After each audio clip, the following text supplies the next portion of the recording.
All right, the drink we're about to make is called Betsy Ross. Let's put some ice in a glass. And we'll do 1 shot of brandy. And there we are. And also a teaspoon of triple sec. There we go. And 1 shot of port.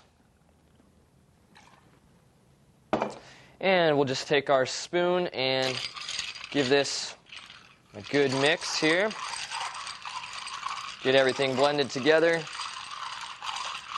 just the way Betsy Ross intended it to be.